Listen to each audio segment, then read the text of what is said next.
પણ કોઈ અંતકાલે જો ભાગવતજીને સાંભળી લે તો એને તો લેવા માટે પરમાત્મા પોતે આવે છે.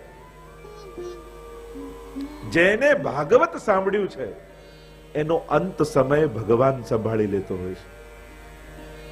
નહીં તો આપણા હાથમાં નથી હોતો અંત સમય. ભલે આખી જિંદગી ભગવત સેવા સ્મરણ આપણે કર્યું હોય, અને મોટી વાત એ મંદિરમાં બેઠા હોઈએ, ઠાકોરજી આગળ બેઠા હોઈએ, પ્રભુ આંખની સામે હોય તોય મન ભગવાનમાં નથી રહેતું, તો એવો ભરોસો ને ખાતરી તમને ખરી કે છેલ્લી ઘડીએ હોસ્પિટલમાં હો અને ઓક્સિજનના બાટલા ચડતા હોય, આજુબાજુ ડોક્ટર અને નર્સો ઊભી હોય, ત્યારે મન ભગવાનમાં જશે?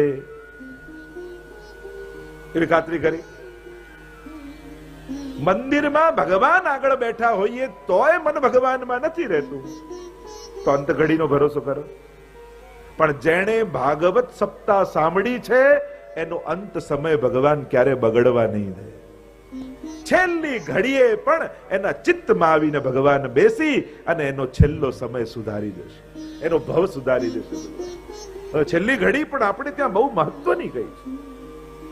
એ કોઈ ને કોઈ પ્રકારે, કારણ કે જયારે દેહનું ભાન ન હોય ત્યારે ચિત્તમાં આવીને ભગવાન, જેને ભાગવત સાંભળ્યું છે એના હૃદયમાં આવીને બેસી જાય છે. તો અંત સમયમાં જે ભાગવતનું શ્રવણ કરે તો ભગવાન એને લેવા આવે છે, અથવા જે ભાગવતનું શ્રવણ કરે એને અંત સમયમાં ભગવાન લેવા આવે છે. એવો ભાગવતનો પ્રભાવ છે. અને હજી તો જ્યાં સનત કુમારો કેવલ ભાગવતના મહાત્માનું વર્ણન કરતા હતા, એટલામાં આખો પંડાર ખીચોખીચ ભરાયેલો હતો. એટલામાં એક યુવાન સ્ત્રી બે યુવાન પુરુષોની સાથે પ્રગટ થઈ ગઈ. બધા જ અંદર વાત કરવા લાગ્યા, આ સ્ત્રી અચાનક ક્યાંથી આવી, આ બંને યુવાન પુરુષો કોણ છે? અને જ્યાં અંદર ચર્ચા કરવા લાગ્યા એટલામાં સનત કુમારોએ કહ્યું, ચિંતા ન કરશો, આ બીજું કોઈ નહીં, આ સ્વયં ભક્તિ મહારાણી છે, જે પોતાના જ્ઞાન અને વૈરાગ્યની સાથે અહીંયા પ્રગટ થયા. આ ભાગવત કથાનો પ્રભાવ એવો છે, હજી તો કથા શરૂ નથી કરી, કેવલ મહાત્મ્યની ગાથા ગાઈ છે, પણ આ મહાત્મ્યનો પ્રભાવ એવો છે, એનાથી વૃદ્ધ થયેલા જ્ઞાન અને વૈરાગ્ય બંને યુવાન થઈ ગયા. જો કથા થઈ રહી છે ગંગાજીના કિનારે, જ્ઞાન અને વૈરાગ્ય ભક્તિ મહારાજની સાથે છે યમુનાજીના કિનારે. પણ આ કથા જે નિમિત્તે જ્યારે પણ કરો, પણ જેના માટે કરી હોય ત્યાં સુધી પહોંચી જ જાય છે. આ કથાનો આ પ્રભાવ છે. ઘણી વાર લોકો ઘણાની પાછળ કથા કરતા હોય અને કેટલા વર્ષો પછી કરતા હોય, એમ થાય કે આટલા વર્ષો પછી પણ એમને પહોંચે. કથા જે નિમિત્તે કરી છે ત્યાં સુધી એ પહોંચે જ છે. તો અન્ય કથા કરતા આ કથાની વિશેષતા એ છે કે પ્રાય ઘણી કથાઓ કોઈની પાછળ થતી હોય, પણ તમે બધા એટલા ભાગ્યશાળી છો, તમારી પાછળ નહીં, તમારી તો આગળ કથા થઈ રહી છે, તમારી તો સામે કથા થઈ રહી છે. અને શ્રેષ્ઠ પક્ષ એ જ છે, આપણા ગયા પછી બધા કરશે એવા પ્લાનિંગ કરવા કરતા આપણી હાથે ને આપણી સામે જ કરી જવું. લોકો કરશે કે નહીં એવી ચિંતા સાથે જવા કરતા હું કરીને ગયો એવા આનંદ સાથે ન જઈએ. નહીં તો ઘણી વાર લોકો બધી વ્યવસ્થા મૂકી જાય તો છેલ્લે ટેન્શન તો હોય કે આ બધું કરી તો ગયો છું, પણ કરશે કે નહીં એવા ટેન્શન સાથે જાય. સત્કર્મો કરવા છે તો પોતે ગયા પછી સ્વજનો કરે એવી વ્યવસ્થા ન કરશો, તમારા હાથે કરીને જાઓ, જેથી છેલ્લી ઘડીએ સત્કર્મ કર્યાના આનંદ લઈને જઈ શકો. કારણ કે આપણા હાથે જે કર્યું એ જ સાચું, પાછળ જે મૂકી ગયા એ એમનું ભાગ્ય. કર્મના સિદ્ધાંતમાં મૂકી ગયા એના વિશે કઈ નથી લખ્યું, જે કરી ગયા એના વિશે જ છે. એટલે વાપરી ગયા એ તમારું, મૂકી ગયા એ બીજાનું. તારું કશું ન હોય તો છોડીને આવતું, અને તારું બધું જ હોય તો છોડી બતાવતું. આપણો અધિકાર ત્યારે જ થાય જ્યારે આપણે એનો ઉપયોગ કરી શકીએ. પણ યોગ્ય સમયે યોગ્ય ઉપયોગ કરતા મનુષ્યને આવડવું જોઈએ. કારણ કે ભગવાન વસ્તુઓ આપે, સામર્થ્ય આપે, પદાર્થ આપે, પણ તારીખ નથી આપતા કે ક્યારે વાપરવું. એ જીવ પર છોડી દે છે. અને એમાં મનુષ્ય અટવાઈ જાય કે આ બધું મળ્યું તો ખરા, હું વાપરું તો ખૂટી તો નહીં જાય, હું રાખી જાઉં, હું મૂકી જાઉં, હું ખર્ચી જાઉં, ક્યારે કરું. ઘણા લોકોને આ બધું ગોઠવાય ને પછી કરું. જે સંજોગોની રાહ જોતા રહે એ કરી શકતા નથી, અને જે કરવા નક્કી કરે ભગવાન એને બધા અનુકૂળ સંજોગો કરી આપે છે. અને એટલા માટે સત્કર્મ કરવા માટે અનુકૂળ સંજોગોની પ્રતીક્ષા ન કરતા, જીવનમાં કરવાનો સંકલ્પ કરજો એટલે ઠાકોરજી અનુકૂળ સંજોગો કરી આપે. અને એટલા માટે અહીંયા જ્યારે સનત કુમારો ગાન કરતા કહેવા લાગ્યા કે જુઓ, આ ભાગવતની કથાનો પ્રભાવ એવો છે કે કેવલ એના મહાત્મ્યના શ્રવણ માત્રથી જ્ઞાન અને વૈરાગ્ય ભક્તિ મહારાની યુવાન થઈને કથામાં પ્રગટ થયા. અને એટલામાં ભક્તિ મહારાનીએ પ્રશ્ન કર્યો કે મહારાજ, આપના કથાના શબ્દોના અર્થોમાંથી અમે પ્રગટ થયા છીએ. અમે પ્રગટ તો થયા, પણ આખો પંડાલ ભરાયેલો છે, અમે બેસીએ ક્યાં? અમને બોલાવ્યા છે તો બેસવાની જગ્યા પણ કરો, બેસવાનું સ્થાન અમને આપો. અને શરદકુમારોએ દ્રષ્ટિ ફેરવી, પંડાલ તો ખીચો ખીચ ભરાયેલો. અને જ્યારે ભક્તિ મહારાની આ પ્રશ્ન કર્યો ત્યારે સનત કુમારોએ કહ્યું, તમારે બેસવાની જગ્યા મેં ગોતી લીધી. ભક્તિ મહારાની કે જ્ઞાન અને વૈરાગ્ય સાથે બેસું ક્યાં? અને ત્યારે સનત કુમારોએ કહ્યું, આ જે કોઈ પણ કથા સાંભળવા આવ્યા છે ને, એ બધાના હૃદયમાં જઈ જ્ઞાન વૈરાગ્યની સાથે આપ બિરાજમાન થઈ જાઓ. અને એટલા માટે જ્યારે જ્યારે ભાગવત કથા થાય તો આજે પણ ભાગવત કથાના અર્થોમાંથી ભક્તિ, જ્ઞાન અને વૈરાગ્ય પ્રગટ થાય છે. અને જે શ્રવણ કરવા આવ્યા હોય એમના હૃદયમાં જઈને બિરાજી જતા હોય છે. અને એટલા માટે મહાત્માની ગાથા કરવામાં આવે. આ મહાત્માની કથા કેમ કહેવામાં આવે? કારણ કે મહાત્માની કથાથી ભક્તિ, જ્ઞાન અને વૈરાગ્યનું કથામાં પ્રાગટ્ય થાય છે.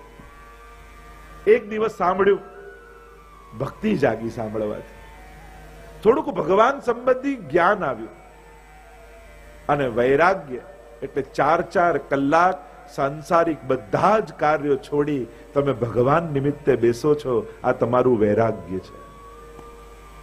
અને આટલું નહીં તો બીજી મોટી વાત એ, 4-4 કલાક સુધી આપણે કોઈને નડ્યા નહીં એ ઓછું છે.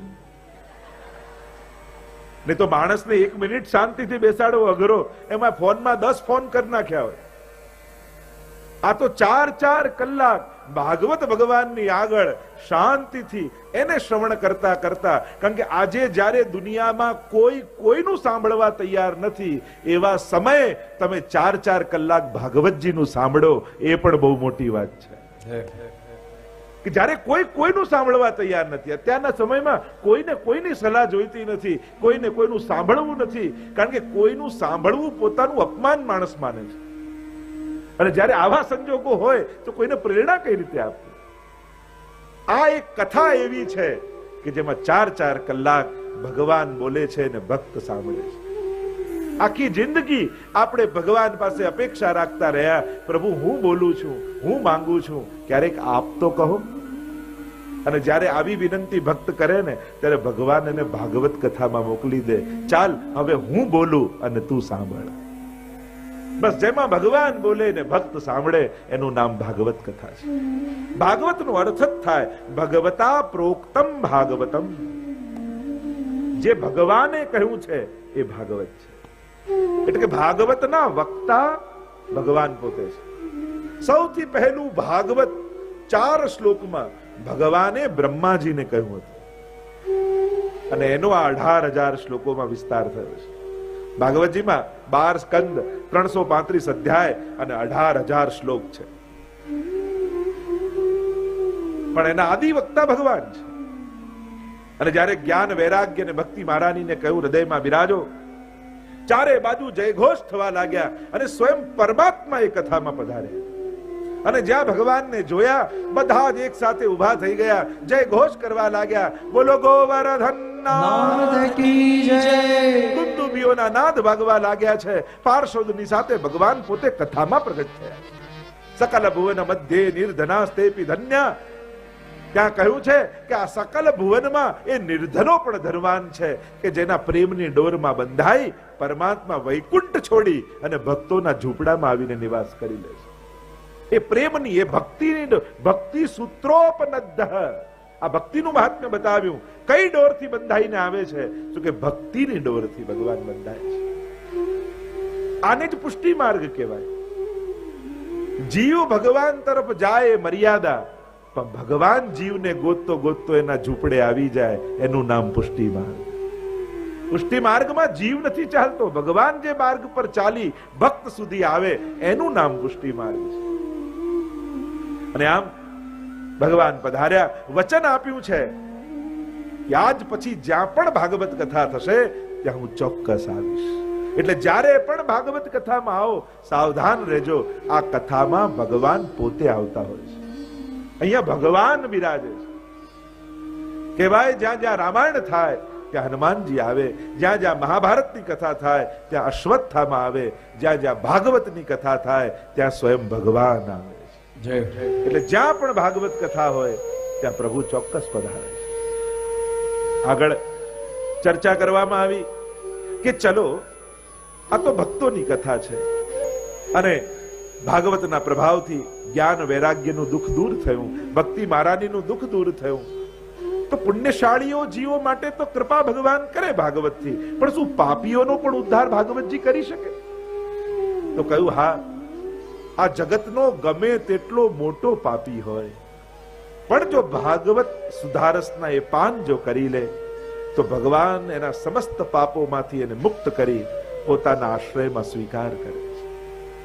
ગમે તેવો દુનિયાનો પાપી હોય, ગીતાજીમાં પણ કહ્યું ને, અપી ચેત્સુ દુરાચારો ભજતે મામ અનન્ય ભાગ સાધુરેવ સમંતવ્ય સમ્યક વ્યવસિતો હિ સહ. મને ભજનારો ગમે તેવો પાપી પણ મને ભજવાનો સંકલ્પ કરે તો પછી એને સાધુ જાણજો, કારણ કે હવે એના જીવનમાં પાપ ટકવાના નથી.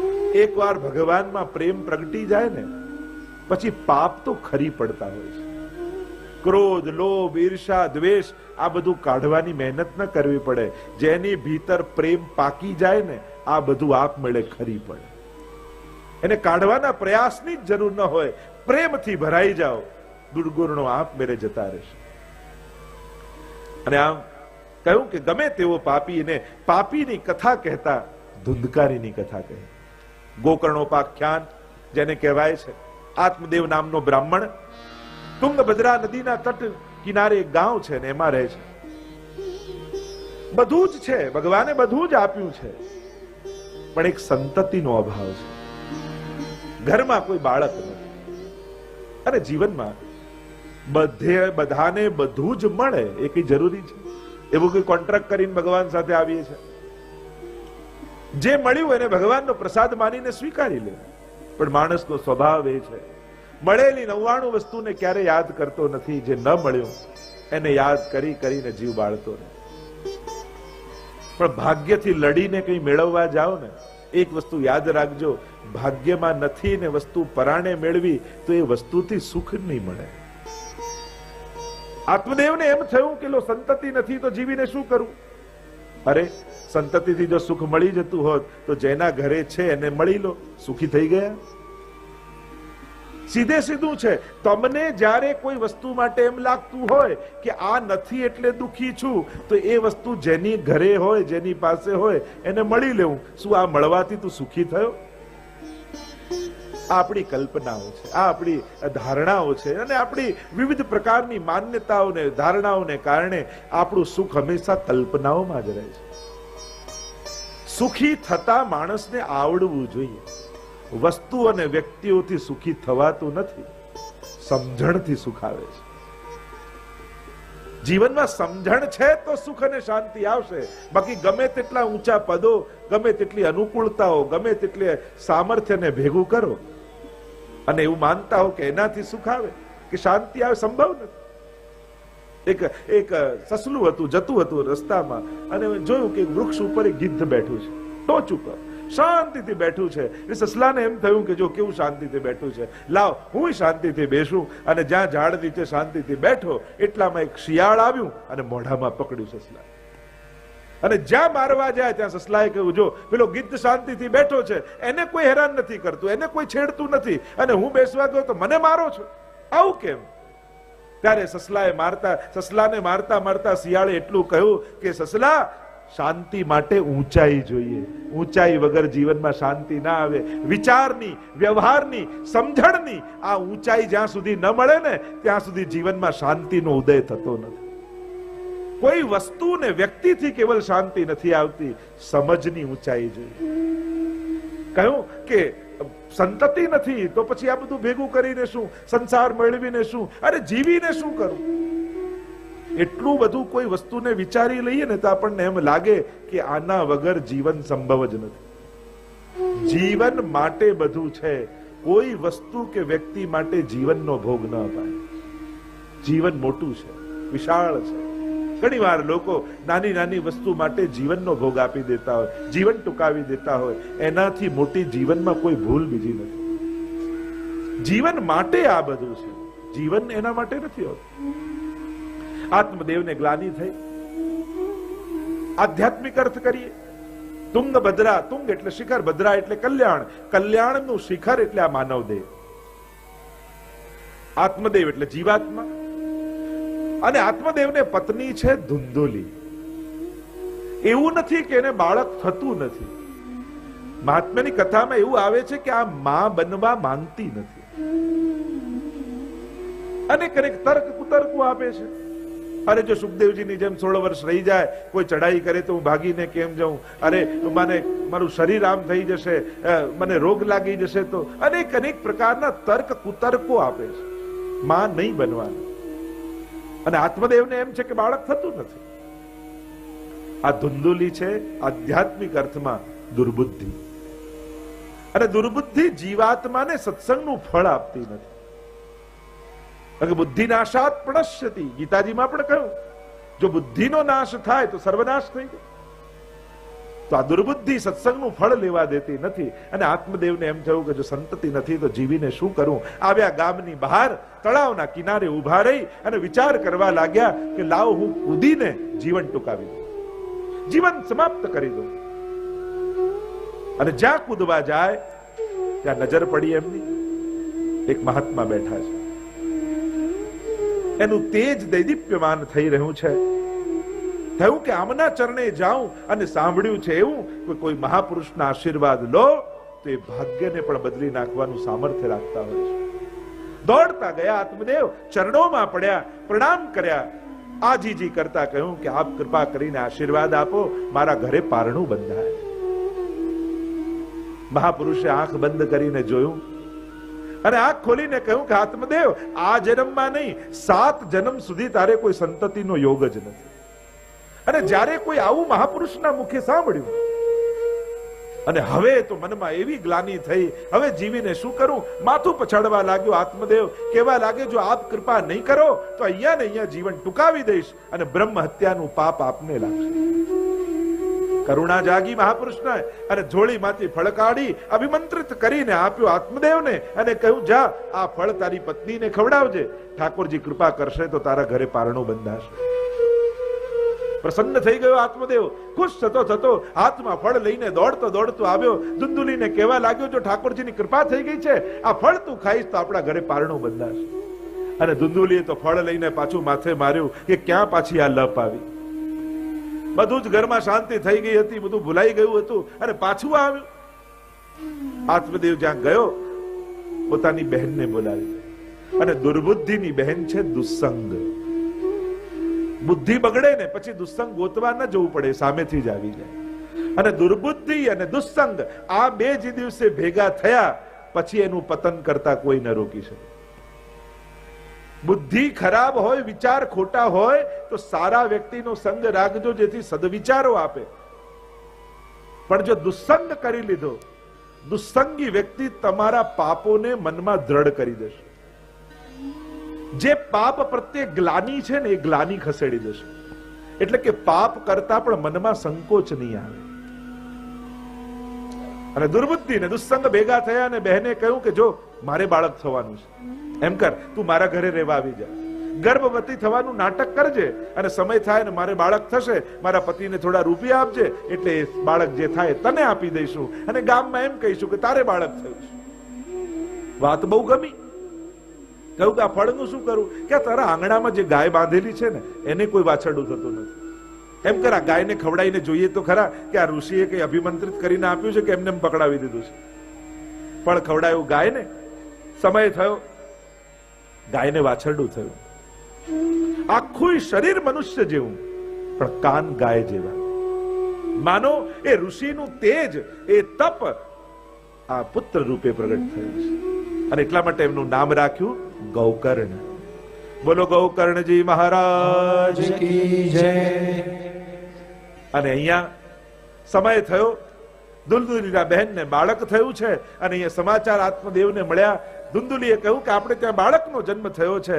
પ્રસન્ન થતો થતો અહીંયા આવ્યા આત્મદેવ અને દુંદુલીને કહ્યું, અરે આનું નામ રામદાસ રાખીએ, કૃષ્ણદાસ રાખીએ. કહ્યું કે ના ના, આ તો મારું બાળક, આનું નામ હું ધુંધકારી રાખું છું. ખૂબ આનંદ છે, આનંદ સમાતો નથી. ભાગ્યમાં નહોતું ને સંતતિ મળી. ઘરે લઈને આવ્યા, પણ જેના જન્મમાં જ છલ કપટ હોય એના લક્ષણો પ્રગટ થવા લાગ્યા. બાળક મોટું થયું અને છલ કપટથી થયેલું આ બાળક એવું દુષ્ટ બન્યું. નાના નાના બાળકોને મારી નાખનારું થયું, કુવામાં ફેંકી દે, મડદાઓના હાથમાં પડેલા પિંડોને ખાનારું થયું. એવો પાપી થયો. માને આવી ગ્લાની, આત્મઘાત કરી લીધો માતાએ. ગૌકર્ણજી તો વિદ્યા અભ્યાસ કરવા માટે ગુરુને ત્યાં ગયા છે. આત્મદેવને થયું, અરે આવી સંતતિ કરતા સંતતિ ન થઈ હોત તો સારું થાય. શું કરું? ગૌકર્ણજી આવ્યા ગામમાં. જોઉં કે પિતાજીને આટલી ઉંમર થઈ, હજી સંસાર આસક્તિ ગઈ નથી. હજી આ બધામાં મન જોડીને પોતાના જીવને બાળી રહ્યા છે. હવે તો ભક્તિ કરવાનો સમય આવ્યો છે. દરેક વ્યક્તિ એનું ભાગ્ય લખાવીને લાવે છે ને એમ એનું જીવન ચાલે છે. કોઈ કોઈનું ચલાવી શકતું નથી ને કોઈ કોઈનું રોકી શકતું નથી. ઘણીવાર એના ભાગ્યમાં આપણે નિમિત્ત હોઈએ છે, પણ એનું ચલાવનારા આપણે નથી હોતા. ભગવાન ઘણીવાર કોઈના જીવન માટે આપણને નિમિત્ત કરતો હોય છે, પણ નિમિત્ત બનેલા વ્યક્તિએ ક્યારે એવું નહીં વિચારવું કે હું આનું પૂરું કરું છું, હું આનું ચલાવું છું. એને તો હંમેશા એમ જ વિચારવું, હું માધ્યમ છું. ભગવાને મને માધ્યમ બનાવ્યો. જો હું ન બન્યો હોત તો ભગવાન બીજા કોઈને પસંદ કરી લેત, પણ એના ભાગ્યમાં જેટલું છે એટલું તો એના સુધી પહોંચવાનું જ છે. અરે એક ઝૂંપડામાં પણ 5 કન્યાઓ નાની નાની જન્મ લેતી હોય, ખાવાના ફાફા હોય, તોય મોટી થાય, બધા પરણી જાય, બધાનું જીવન પૂરું ચાલે છે. કોઈનાથી કઈ અટકતું નથી. અને મોટા મોટા કુટુંબમાં રહેલા લોકો ચિંતા કરી કરીને અડધા થઈ જાય. પેલો ઝૂંપડા વાળો નિશ્ચિંત થઈને ફરતો હોય અને જેને ત્યાં બધું હોય એ ચિંતામાં અડધો થઈ જતો.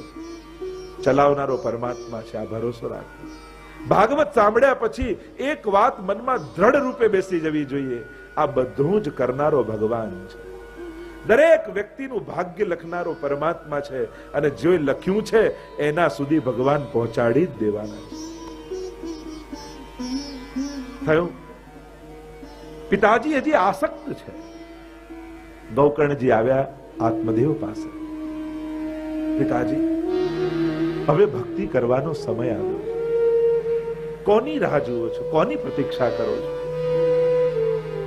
અત્યાર સુધી સંસાર સાચવવામાં જીવન ગયું.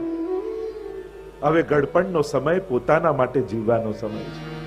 ગડપણનો સમય એટલે કે મૃત્યુની પ્રતીક્ષા કરવાનો સમય નહીં, પણ આખી જિંદગી જે અનુભવો લીધા એને વાગોળતા વાગોળતા પ્રસન્ન રહેવાનો સમય.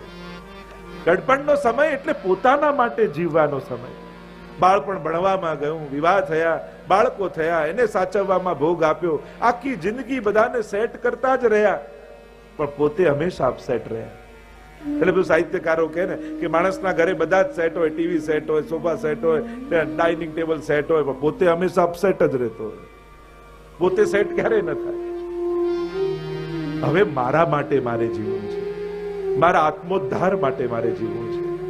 બહુ કર્યું બધાનું, હવે બધાને પોતપોતાની રીતે જીવવાનું. હા, નજર રાખે, સમય થાય ત્યારે સલાહ આપે. કઈ રીતે સન્માનથી જીવવું એ માણસના પોતાના ઉપર છે. ક્યારે કહેવું ને ક્યારે નહીં કહેવું, ક્યારે ડ્રોઈંગ રૂમમાં બેઠા રહેવું ને ક્યારે ધીમે રહીને પાછા પોતાના રૂમમાં આવી જવું. આ વિવેક તો દરેકે પોતાએ શીખવાનો છે. દરેક વાતમાં ઘરના કેન્દ્રમાં જ રહેવું એ આવશ્યક નથી હોતું. નિર્ણયો આખી જિંદગી લીધા. હા, એક ટેકાનો હાથે રાખીએ કે જેથી કોઈ પડી ન જાય, પણ પછી એને ચાલતા કરવાના છે. ચાલશે તો ચાલતા શીખશે. કહું પિતાજી, સુંદર ઉપદેશ આપતા ગૌકર્ણજી બોલ્યા, ધર્મ ભજસ્વ સતતમ ત્યજ લોક ધર્મા સેવસ્વ સાધુ પુરુષાંજહિ કામ તૃષ્ણા અન્યસ્ય દોષ ગુણ ચિંતન માસુ મુક્ત્વા સેવા કથા રસમહો નિતરામ पिबत्वम। बड़ा सुंदर उपदेश देते हुए गौकर्ण जी ने समझाया, पिताजी अब अपने लिए जियो, अपने आत्मोद्धार के लिए जियो। धर्म भजस्व सततम त्यज लोक धर्मा। ધર્મનું સતત આરાધન કરી લૌકિક ધર્મોને ધીરે ધીરે છોડો, ધીરે ધીરે પોતાને સમેટતા જાઓ। જેમ કરોળીઓ જાળ ફેલાવે ને પાછો કામ થઈ જાય તો સમેટી પણ લે, માણસની તકલીફ એ છે જાળ ફેલાવતા એને આવડે છે પણ સમેટતા નથી આવડતું। ક્યારે કરોળીઓ પોતાના જાળમાં ફસાતો નથી, માણસ પોતે પોતાની જાળમાં ફસાઈ જાય છે। ધર્મ ભજસ્વ સતતમ ત્યજ લોક ધર્મા। લૌકિક ધર્મોને છોડો। હવે લગ્નમાં આવા કંકોત્રી આવી છે તો કહી દો બાળકો હવે તમે જઈ આવો। દરેક જગ્યાએ આપણી જ ઉપસ્થિતિ હોવી જરૂરી નથી। હવે આપણને આપણો ખૂણો ગોતતા આવડવું જોઈએ। હવે મારે શું કરવું છે, હવે મારા જીવનની પ્રાયોરિટી શું છે એ દરેકે નક્કી કરવી જોઈએ। બાળપણમાં જુદી હોય, યુવાનીમાં જુદી હોય, અને હવે જ્યારે ઉંમર થવા આવી છે, 60 ને પાર થયા છે, હવે મારી પ્રાયોરિટી શું હોવી જોઈએ? જીવનમાં એવા જ નિર્ણયો લો જેથી તમારું ઘડપણ સારું જાય, ઉત્તમ રીતે જાય। કારણ કે હવેનો સમય ભગવાનની ભક્તિ કરવાનો સમય છે। હા, સંસારની જવાબદારીઓથી ભાગવાની વાત નથી, પણ જવાબદારીઓ હવે ધીમે ધીમે બીજાને આપવાની વાત છે। એક છે જવાબદારીઓથી બચવું, બીજું છે જવાબદારીઓથી ભાગવું, અને ત્રીજું છે જવાબદારીઓ હવે બીજાને આપવી, સુપ્રત કરવી। આ રીતે આપણી પરંપરા, આ રીતે આપણો પરિવારનો રિવાજ અને આ આપણી કુળ પરંપરા, બસ એ મોભો તું જાળવી રાખજે બેટા। એવા આશીર્વાદ આપી અને એ પરંપરા અને રિવાજોને સાચવે। પોતાની પરિવારની કૌટુંબિક જે સંસ્કારો છે એ આગળની પેઢીમાં જાય એવી વ્યવસ્થા ધીરે ધીરે કરવી। કારણ કે બાળપણ અને ઘડપણ બંનેના તમે જોશો તો બંનેની શરૂઆત એક સરખી જ થાય। ઘૂંટણથી ચાલતો થાય એટલે સમજી લેવું કે બાળપણ આવ્યું, અને ઘૂંટણ દુખતા થાય એટલે સમજી લેવું કે પહેલા 2 પગથિયાઓ કૂદકા મારી મારીને આગળ જતા હોઈએ, પછી દરેક પગથિયે શ્વાસ લેવા ઉભા રહેવું પડે એટલે સમજી જવું। જેમ નાનકડું બાળક જન્મે ને, હજી નવજાત હોય એટલે ઊંઘતું રહેતું એટલે બધા હલાવી લઈને બધો કાકા આયા, જો મામા આયા, જો દાદા આયા। એ રીતે માણસની છેલ્લી ઘડી આવે ને, અને હોસ્પિટલના ખાટલામાં સૂતો હોય એટલે પાછા મહેમાન મળવા આવે, હલા જો કાકા આવી ગયા, જો આંખો ખોલો મામા આવી ગયા, પાછું એ જ થાય કે બાળક નાનું હોય ને એટલે માં સમજાવે કે જો બેટા આમ ના ખવાય, આમ ખવાય, અરે આવું ના બોલાય, બધાની વચ્ચે આમ બોલાય, આમ ના બેસાય, આમ બેસાય। એ જ દીકરો મોટો થાય ને બા ગરડા થાય એટલે કે બા બધાની વચ્ચે આવું ના બોલાય, બા આ રીતે ના બેસાય, આમ બેસાય, બા આ રીતે ના ખવાય, આમ ખવાય।